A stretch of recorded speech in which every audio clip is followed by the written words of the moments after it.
I imagine very many of you who are here tonight will have seen the film Song of Norway, and you will therefore have heard part of the Grieg Concerto. It was played during, and I thought they missed a tremendous opportunity in not playing the whole, especially when Grieg was depicted as being introduced to Liszt.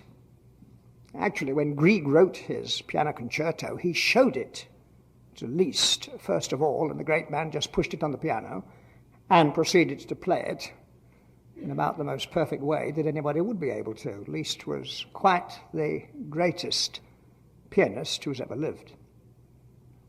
But you'll remember that in the film it shows you how the first real break, as it were, that Grieg experienced, who was a discredited composer of Norwegian music, was precisely when he was asked by the famous Norwegian poet Ibsen to write music to accompany his new play, Peer Gynt. I said discredited because it was Grieg's desire to write music that accorded with the tradition of his people, and not to copy the European nations like Germany with the Beethoven and the Bach and so on, and even England and France and Italy. He wanted to give expression to his own country's idiom of music. And very strangely at first, the Norwegian people didn't want it. But the Peer Gynt music just captivated them. And from then on, Grieg's future was assured. Now, I have no idea how many of you have seen the Peer Gynt play. I have no idea how often it's done in Louisville. It's a very long play. It takes 4 hours, actually, and it has many acts, many scenes. I've never seen a play that's so bitty. Some of the scenes last, a minute or so.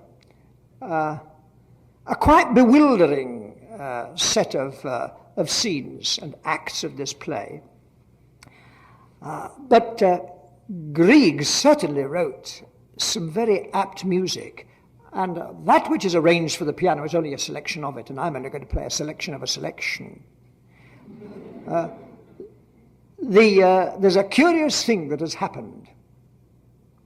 I saw Peer Gynt in London, and I was disgusted that they didn't play Grieg's music to it. And I discovered why.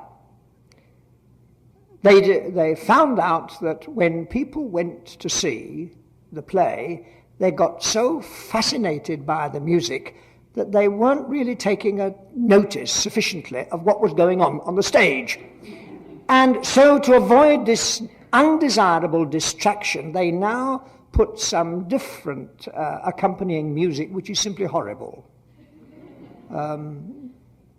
If Peer Gynt comes this way, we better make a petition and ask that the real music be given. Now, what I'm going to do is this. Without a break, I'll play the little selection, which is often called Morning, depicting sunrise. It's a very simple little piece with one little motif. And Grieg's genius of being able to weave a tiny motif and put it in different chords and the like is illustrated in this. Then I shall play Anitra's dance. You'll be able to imagine a girl pirouetting around, actually, in this. It's so obviously for a girl dancing. Then I play the Dance of the Gnomes, or as it is sometimes called, In the Hall of the Mountain Kings. One really needs an orchestra for it, because, you see, it begins very slowly. It's a grotesque little piece of music. You must imagine Snow White's 7 dwarfs, only 700 or 7,000 of them, all sort of going slowly round, and then they gradually work up and up and up and up and up to a tremendous crescendo, sort of all fall down. And then I'll finish with Solveig's song, which ought to have a singer. A most appealing little bit of music. and then I'll just briefly recapitulate the story afterwards.